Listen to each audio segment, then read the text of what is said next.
하나님의 말씀은 사도행전 2장 1절에서 13절까지 말씀이 되겠습니다. 사도행전 2장 1절에서 13절까지며 제 성경으로는 신약 성경 187페이지에 있습니다. 사도행전 2장 1절에서 13절이며 신약 성경 187페이지입니다. 자, 그러면 다 찾으신 줄로 믿고 교독을 하도록 하겠습니다. 저 먼저 1절 읽도록 하겠습니다. 오순절 날이 이미 이름에 그들이 다 같이 한 곳에 모였더니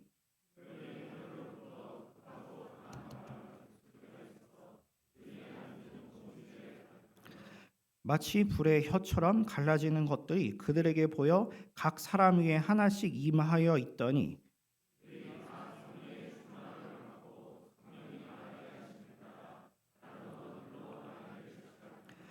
그때 경건한 유대인들이 천하 각국으로부터 와서 예루살렘에 머물러 있더니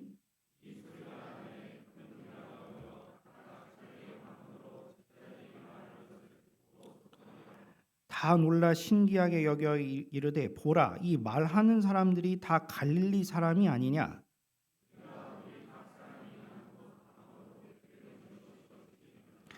우리는 바데인가 메데인가 엘람인가 또 메소보다미아 유대와 갑바도기아 본도와 아시아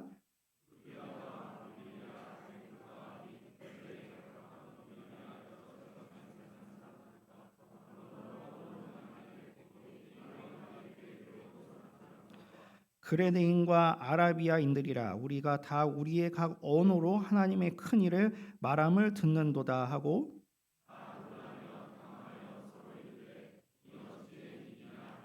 다 함께 읽겠습니다.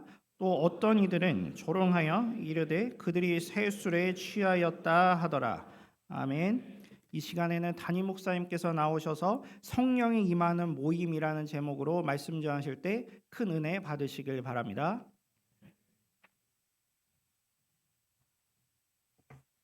오늘 본문의 내용은 오순절 성령 강림의 사건입니다.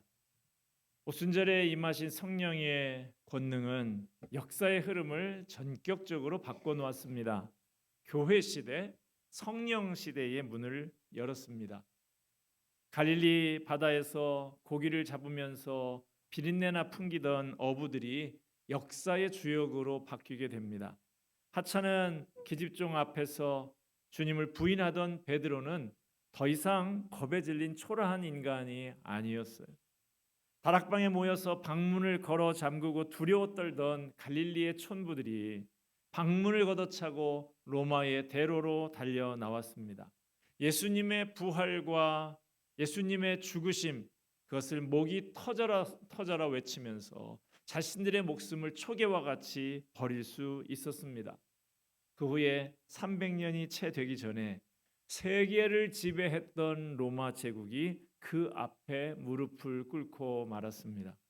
무엇이 이 엄청난 일을 가능하게 했습니까? 무엇이 갈릴리 촌부들을 이처럼 능력 있는 사람으로 바꿔놨습니까? 사람을 바꾸고 역사를 바꾸는 그 큰 능력이 어디에서 온 것입니까? 예수님의 제자들은 3년여 동안 예수님과 함께 생활하면서 많은 기적을 목격했던 사람들이죠. 부활하신 주님을 만나기도 했습니다. 그래도 그들은 변화되지 않았었어요.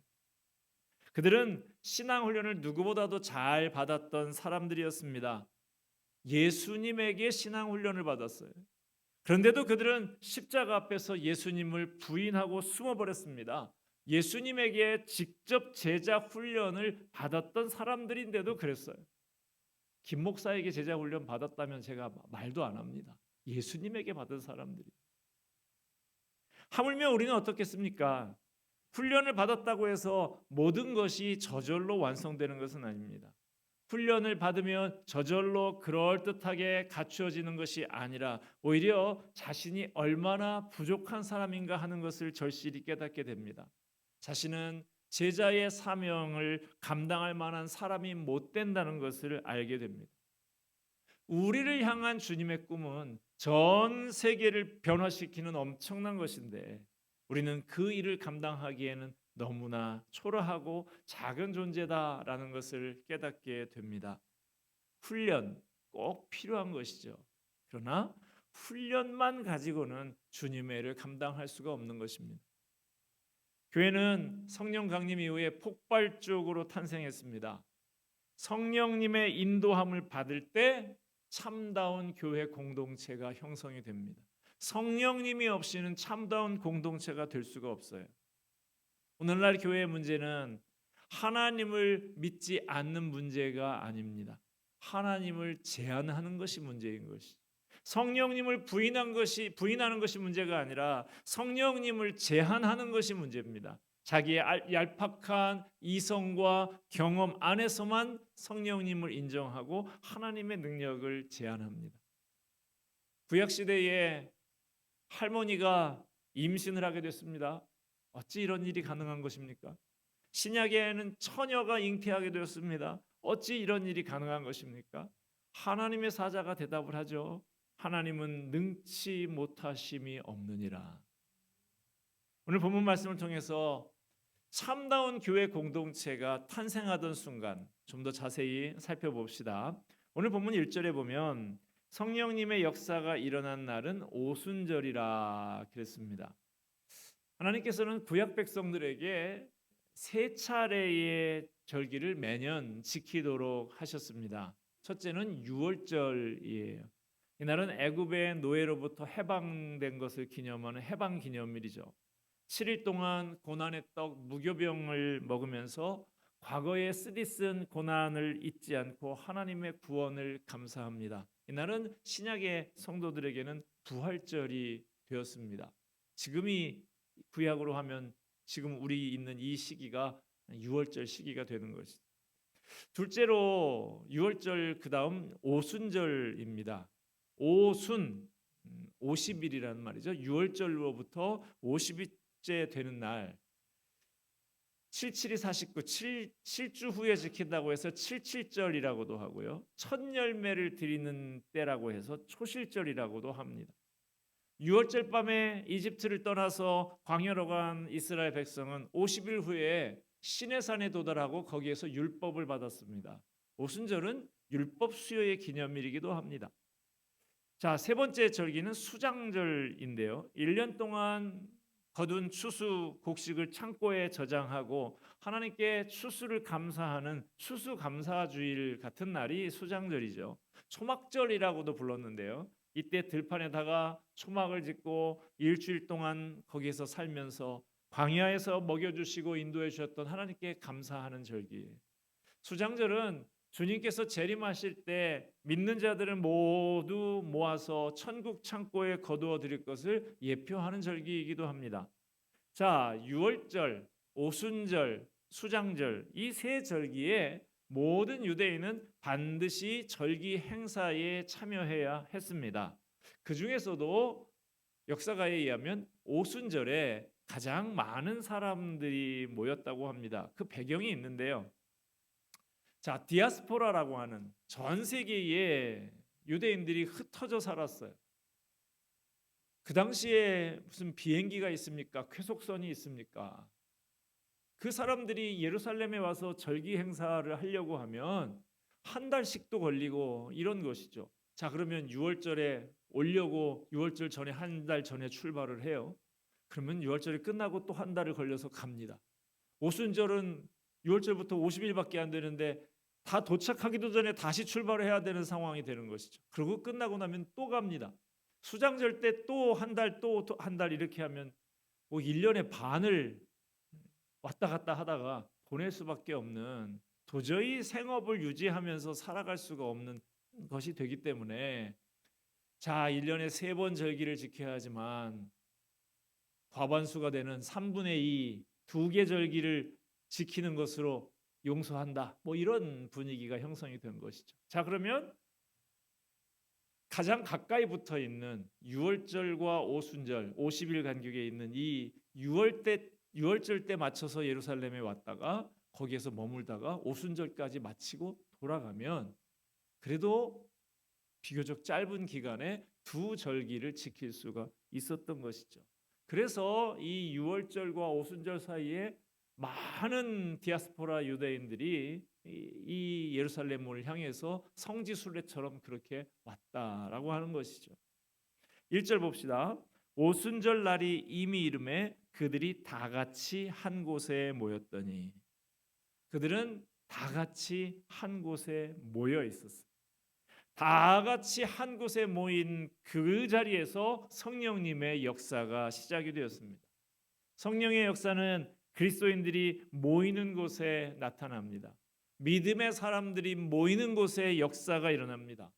성냥불 하나 정도야 뭐 콧바람으로도 꺼지는 것이겠습니다마는, 불길이 모이고 커지면 태풍이 불어도 끌 수가 없는 것이죠. 오히려 바람이 강하면 강할수록 불길이 온 마을을 삼키고 산과들을 다 태우게 되는 것이죠. 우리가 힘써 모일 때 주님은 일하십니다. 모임을 등한히 하는 사람 은혜를 받을 수가 없어요. 신앙이 살아있는 사람은 열심히 모입니다. 모이기 싫어한다라고 하면 신앙에 문제가 있는 거예요. 미스바에 모일 때 회개 운동이 일어났습니다. 에스라의 부흥 운동도 백성들이 모일 때 시작이 됐습니다. 오순절에 성령님께서도 사람들이 모이는 곳에 폭발적으로 역사하셨습니다. 다 같이 한 곳에 모여 있었다. 단순히 공간적으로 한 곳에 모여 있기만 했던 것이 아닙니다. 그들은 몸도 마음도 죽고 사는 문제도 하나가 되어 있었습니다. 초대교회 성도들은 잡히면 죽을 줄 알고도 모였어요. 생명을 걸고 모였던 것입니다. 성령 강림이 있기까지 그렇게 모여서 그들이 기도할 때 10일이라는 기간이 필요했습니다. 그 10일이라는 기간이 그들에게 갖는 의미는 무엇입니까? 첫째로 그 기간은 예루살렘을 떠나지 말고 아버지께서 약속하신 것을 기다리라고 하셨던 예수님의 말씀에 순종하는 기간이었어요. 순종하는 자리에 성령님이 임하셨습니다. 둘째로 그 기간은 다락방에 모여서 마음을 합하여 전심으로 함께 기도하는 기간이었습니다. 전심으로 함께 기도하는 곳에 성령이 임하셨어요. 예수님은 자신을 따르던 무리들에게 예루살렘을 떠나지 말고 약속하신 성령을 기다리면 몇 날이 못 되어서 성령으로 세례를 받게 되리라고 말씀을 하셨습니다. 그들은 왜 기다려야 했을까요? 성령님께서 전능하신 능력의 하나님께서 당장에 임하실 수는 없었던 것입니까? 뭔가 우선되어야 할 중요한 것이 있었던 것입니다. 먼저 그들은 공동체 안에서 결속되어야 했던 거예요. 이들이 함께 나눈 열이라고 하는 기간은 그들이 서로 얼굴만 아는 그런 관계가 아니라 하나의 가족처럼 되는 기간이었습니다. 열흘 동안 함께 지내면서 그들은 서로 자신들이 예수님과 어떻게 만나게 됐는지 그 이야기들을 나누고, 또한 자신들의 고통과 마음의 상처, 문제들, 이런 것들을 함께 나눴을 거예요. 그러면서 그들은 서로 깊은 친밀감을 가지고 한 마음이 되어서 기도했을 것입니다.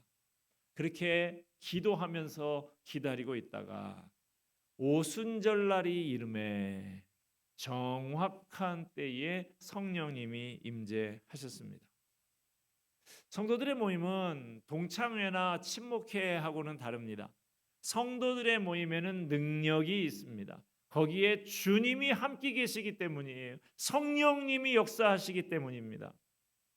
마간의 집 다락방, 요즘식으로 말하면 2층, 거기에 다양한 배경을 가진 사람들 120명이 모여 있었어요.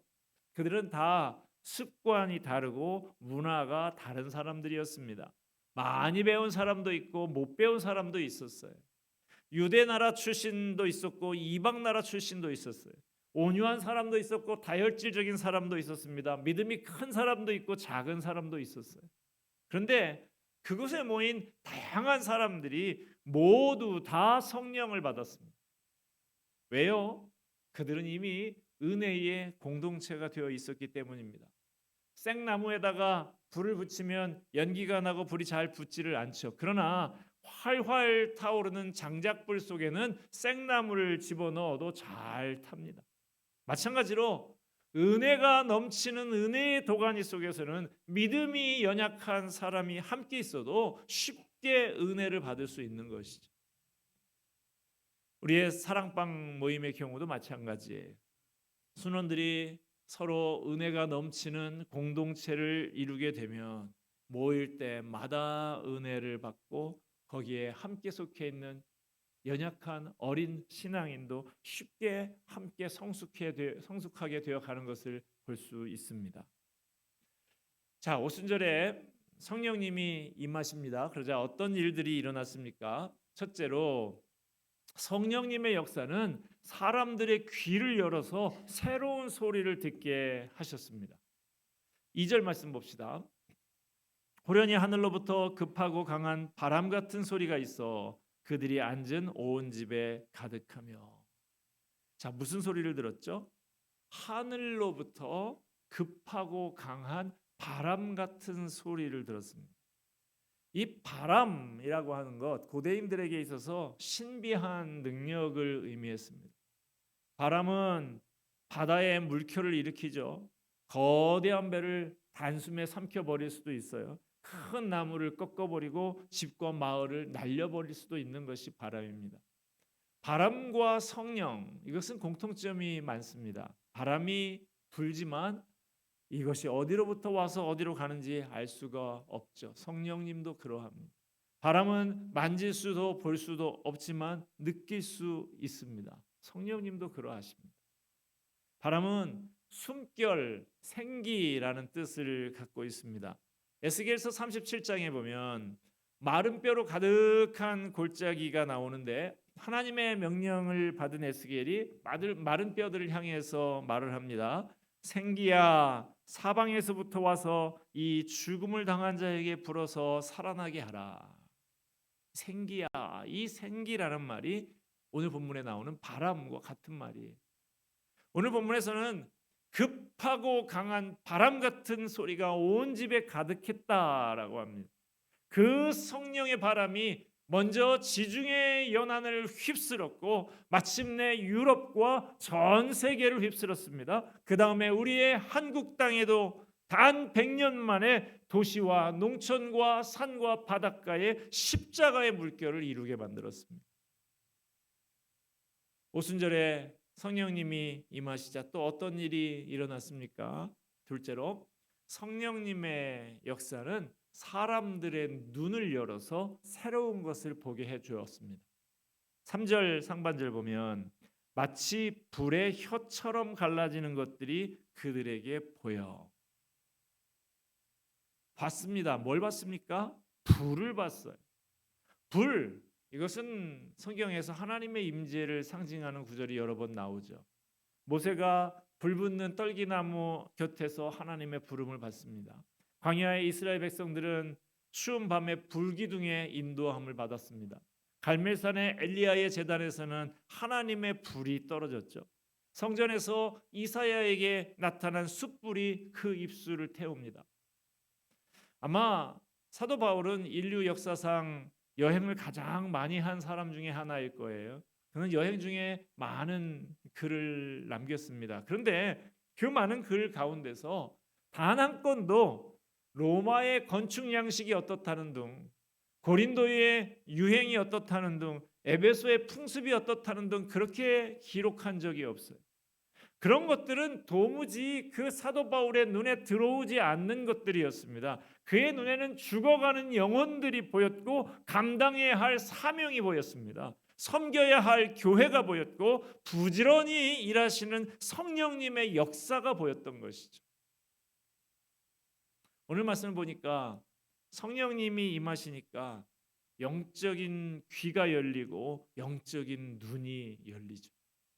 성령을 받아서 눈이 열리면 지금까지 보이지 않던 것이 보이고 보이던 것이 보이지 않게 관심이 없어지게 됩니다. 사람을 보는 시각이 바뀝니다. 예수님의 눈으로 사람을 보게 됩니다. 세상을 보는 시각이 바뀝니다. 예수님의 눈으로 세상을 바라보게 됩니다. 이 시간 저와 여러분에게 성령의 바람이 휩쓸고 가게 되기를 소원합니다. 성령의 불이 역사하는 시간이 되기를 소원합니다. 성령님께서 우리의 귀를 열고 눈을 열어 주시기를 바랍니다. 성령님께서 우리의 젊은이들의 눈을 열어서 비전을 보게 하시기를 바랍니다. 성령님께서 어른들의 눈을 열어서 하나님 나라를 꿈꾸게 하시기를 바랍니다. 오순절에 성령님이 임하시자 또 어떤 일이 일어났습니까? 셋째로 성령님의 역사는 사람들의 입을 열어서 새로운 말을 하게 해주었습니다. 사람들의 입이 열리기 시작합니다. 제자들에게 성령님이 임하시기 전에는 그들의 혀가 굳어서 복음 전파를 전혀 하지 못했어요. 그들의 혀는 오히려 서로 높은 자리를 탐하는 데 쓰이고 예수님이 잡히실 때 모른다고 부인하는 데 쓰이는 혀였어요. 그러나 성령님이 임하시자 그들의 입이 달라지기 시작합니다. 능력 있는 혀가 됐습니다. 죽음을 무릅쓰고라도 예수님이 구세주라고, 예수님은 죽음에서 부활하신 분이라고 그렇게 거침없이 말할 수 있게 됐습니다. 그들의 말에 3,000명, 5,000명 많은 무리가 주님 앞에 돌아왔습니다. 여러분, 여러분의 입은 열려 있습니까? 복음에 열려 있습니까? 기도에 열려 있습니까? 말은 할 줄 아는데 복음 전하는 데는 벙어리, 기도하는 데는 벙어리는 혹시 아닙니까?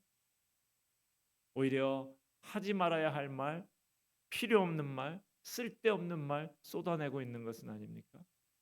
성령 충만하면 굳어진 혀가 풀립니다. 닫힌 입술이 열립니다. 기도하게 되고 찬양하게 됩니다. 이웃을 축복하게 되고 복음을 전해주게 됩니다. 내가 지금까지 하지 못했던 말, 생각지도 못했던 말과 기도가 쏟아지게 됩니다. 성령의 능력은 이렇게 입술의 능력으로 나타나는 것이죠. 성령이 임하신 결과 이처럼 귀가 열리고 눈이 열리고 입이 열리는 그런 결과가 나타났어요. 이걸 종합하면 한마디로 영적인 소통이 이루어지는 거예요. 그곳에는 오늘 본문에 우리가 읽었듯이 여러 나라 출신의 사람들이 있었죠. 여기 약 15개국의 사람들이 모여 있었습니다. 그들 가운데 언어의 장벽, 문화의 장벽이 있던 것이 다 무너지고 서로 소통하는 사랑의 공동체가 되었다라고 하는 거죠. 부부간에도 평생을 같이 살아도 말이 안 통하는 경우가 있습니다. 한 사람은 유식하고 한 사람은 무식해서 그런 게 아니에요. 마음이 통하지 않고 사랑이 통하지 않아서 그런 것이죠. 국제 결혼한 어느 부부의 남편이 그 다른 사람들에게 우리 부부는 이 원래 민족이 달라서 그런지 끝까지 통하지 않아. 그랬더니 우리 한국 사람끼리 결혼했던 그 옆에 있는 분들이 우리는 끝까지 통하는 줄 아냐? 어느 부부가 그러더라고요. 우리는 로또 같다고. 안 맞아도 너무 안 맞는다. 많은 부모님들의 고민이 뭡니까? 자녀들하고 말이 통하지 않는다는 것이잖아요. 같은 나라 말을 쓰고 있는데도 통하지가 않습니다. 오늘 이 시간 성령의 충만함 가운데서 우리 가운데 소통의 역사가 있기를 축복합니다. 하나님과 우리 사이에, 부부 사이에, 부모와 자녀 사이에, 목사와 성도 사이에, 성도들 상호 간에 소통의 역사가 있기를 축복합니다. 말이 통하고 마음이 통하고 사랑이 통하는 믿음의 공동체를 경험하게 되기를 축복합니다. 함께 모이세요. 함께 만나세요. 함께 기도하세요. 그 자리에 성령이 임하십니다. 과거에 제가 본 해외 토픽 기사 중에 이런 기사가 있었어요. 대만에서 있었던 일인데요. 한 청년이 사모하는 여성에게 2년 동안에 편지를 700통이나 손편지를 그렇게 써서 보냈어요. 2년 동안에 700통이면 거의 매일 한 통씩 그렇게 보낸 것이죠. 그의 편지를 꼬박꼬박 받았던 그 여성이 드디어 결혼을 하게 되는데요. 결혼의 상대가 누구냐? 700통의 연애 편지를 날마다 보냈던 그 청년이 아니었고 그 편지를 하루도 거르지 않고 꼬박꼬박 배달해 줬던 집배원 청년이 그 처녀와 결혼을 했다는 것이죠. 뭡니까? 화려한 문장, 예쁜 편지보다 집배원 청년의 온화한 웃음이 그 처녀의 마음을 사로잡았다는 것이죠. 점차 시간이 지나면서 편지가 기다려지는 것이 아니라 그 집배원 청년이 기다려지더라는 것이죠. 여러분, 교회에서 소그룹이 얼마나 중요한지 아시겠어요? 우리 사랑방 모임은 해도 좋고 안 해도 좋은 모임이 아닙니다. 거기에서 우리는 성령의 임재를 경험하게 됩니다. 사랑을 경험합니다. 말이 통하는 사람들을 만나게 됩니다. 내 아픈 부분을 꺼내 놓으면 나를 위해서 간절히 기도해 주는 사람들이 있습니다. 나도 누군가를 돌봐줄 수가 있고 서로 세워져 가게 됩니다. 여러분, 소그룹에 참여하세요. 사랑방 모임에 참여하십시오. 형식적인 모임으로 끝내지 말고 천국을 경험하는 공동체로 만들어 가십시오. 서로를 위해서 기도하고 연락하고 찾아보면서 함께 사랑의 교제를 나누십시오. 거기에 새 가족을 초청을 해서 천국을 경험할 수 있도록 도와주십시오. 말이 통하고 마음이 통하고 사랑이 통하는 공동체의 경험. 마귀와 싸워서 이기는 힘이 거기에서 나옵니다. 험한 세상에서 승리하는 능력이 거기에서 나옵니다. 영혼이 건강해지고 신앙생활이 건강해집니다. 마음이 건강해지고 몸이 건강해집니다. 고독하고 우울한 마음, 미움과 원망, 실패와 좌절에서 벗어나서 용기와 희망과 자신감을 가지고 신앙생활을 하게 해줍니다. 초대교회의 다락방에서 함께 모였던 성도들, 그들은 성령의 임재를 체험한 다음에 산속으로 들어가지 않았어요. 모여서 예배하는 예배자가 됐습니다. 자기의 집을 흔쾌히 가정교회로 내어놓고 사랑방 모임에 오픈하면서 천국과 같은 공동체를 이루어갔던 것이죠. 우리 성도교회 공동체가 사랑방 모임이 이렇게 성령이 임하시는 모임, 천국을 경험하는 공동체가 되기를 주님의 이름으로 축원드립니다. 기도하겠습니다. 은혜와 사랑이 풍성하신 하나님 아버지, 오순절 마가의 다락방의 성령의 역사로 영적인 귀가 열리고 눈이 열리고 입술이 열려서 하나님의 큰 일을 말하며 사랑의 공동체를 이루어갔던 것을 봅니다. 하나님 아버지, 이 소통되지 않아서 고통하고 있는 이 세상 가운데서 주님의 성령의 임재를 통하여 소통하는 공동체가 되게 하여 주시옵소서. 사랑의 공동체가 되게 하여 주시옵소서. 성령이 임하시는 모임, 천국을 경험하는 공동체 만들어가게 하여 주시옵소서. 예수 그리스도의 이름으로 기도하옵나이다. 아멘.